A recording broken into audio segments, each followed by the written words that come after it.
사랑하는 새벽나라 친구 여러분 안녕하세요. 여러분과 함께 금요일 말씀을 묵상할 김종호 목사입니다. 여러분, 저는 중학생 시절 키가 크지 않았습니다. 예전에는 키 순서로 자신의 번호가 정해지기도 했는데요. 저는 1학년 때 3번, 2학년 때는 5번, 3학년 때는 4번이었습니다.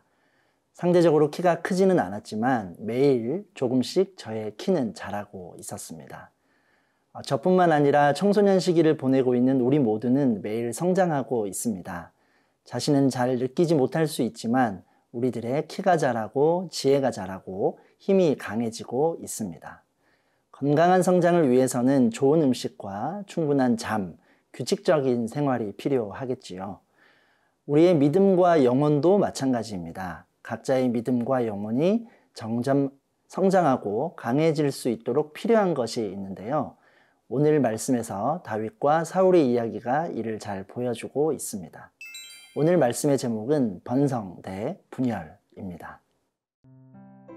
오늘의 말씀은 사무엘하 3장 1절에서 11절입니다.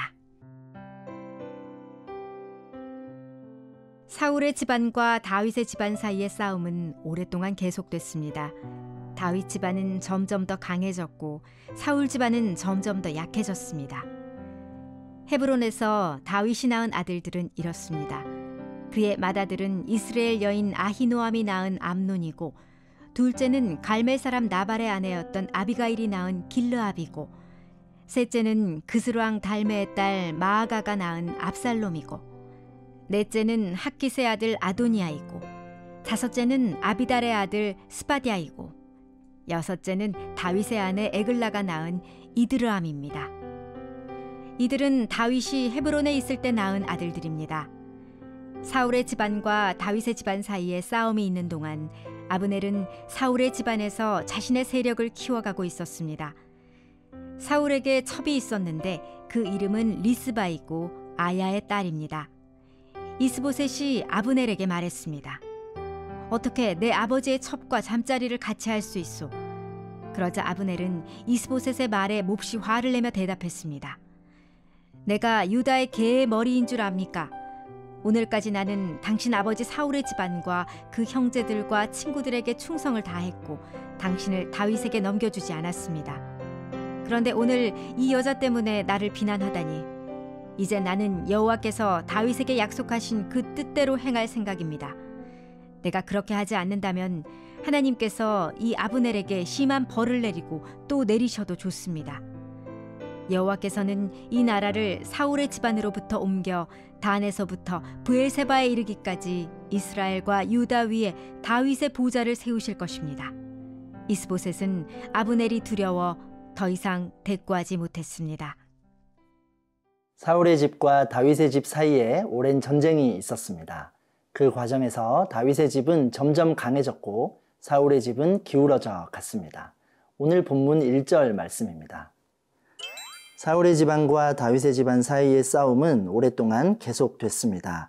다윗 집안은 점점 더 강해졌고 사울 집안은 점점 더 약해졌습니다. 전쟁이라는 힘겨운 시간을 거치면서 사울과 다윗의 집은 대조적인 모습으로 표현이 되고 있습니다. 하나님이 인정하시는 다윗과 그의 집은 점점 더 강해졌다고 성경은 말합니다. 사실 다윗을 따르는 사람들은 유다 지파뿐이었습니다. 이스라엘의 다른 11지파는 모두 사울의 집을 따르고 있었는데요.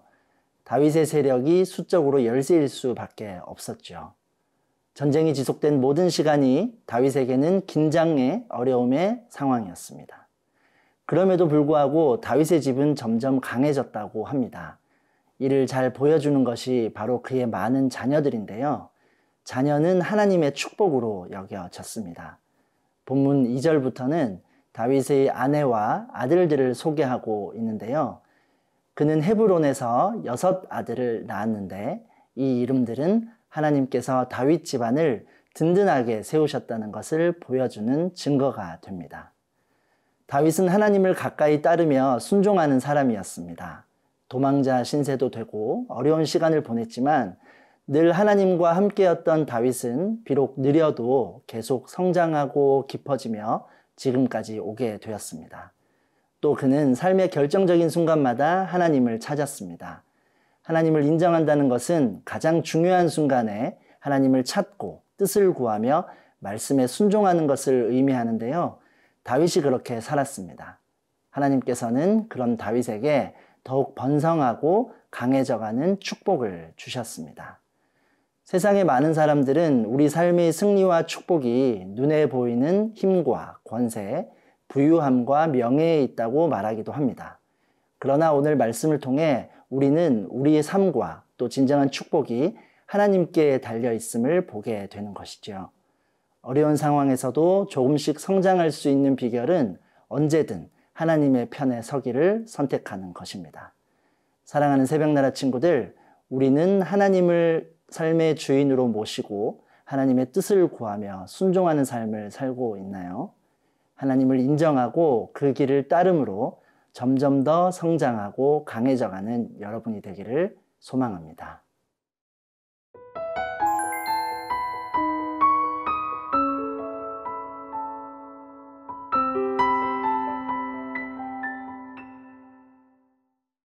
다윗의 집이 점점 강해져가는 증거로 다윗이 얻은 아들들의 이름이 기록되었다면 이번에는 사울의 집이 쇠퇴하는 증거로 아브넬의 모습을 보여주게 됩니다.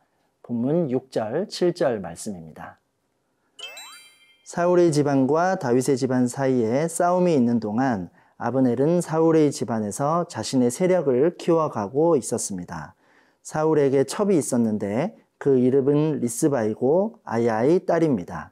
이스보셋이 아브넬에게 말했습니다. 어떻게 내 아버지의 첩과 잠자리를 같이 할 수 있소? 아브넬은 이스라엘이 유다와 전쟁을 하는 동안 점점 더 큰 권세를 얻게 되었습니다. 권력에 대한 욕심으로 살아온 그는 이제 손에 주어진 권세를 가지고 오만방자한 행동을 하기 시작했습니다. 아브넬은 사울의 아들 이스보셋을 왕으로 세우고 그의 부하로 있으면서도 사울의 첩이었던 리스바와 동침을 하게 됩니다. 이것은 자신과 사울이 동등한 위치임을 과시하는 행동이었습니다. 또 이스보셋이 이를 책망하자 아브넬은 일말의 죄책감도 없이 도리어 불쾌감을 표현하며 화를 내고 격하게 반발합니다. 그리고 9절 말씀에서도 하나님이 다윗에게 하신 약속을 말하며 자신이 그 약속을 이루게 할 것이라고 이스보셋을 압박했습니다. 더 이상 이스보셋의 편에 서지 않겠다는 협박이지요. 사실 아브넬의 이 말도 되짚어보면 그는 하나님의 뜻을 알고 있었으나 그 뜻을 거스르고 있었음을 시인하는 것이 되었습니다. 실질적인 힘이 없었던 이스보셋은 그가 두려워 한마디도 대답하지 못합니다.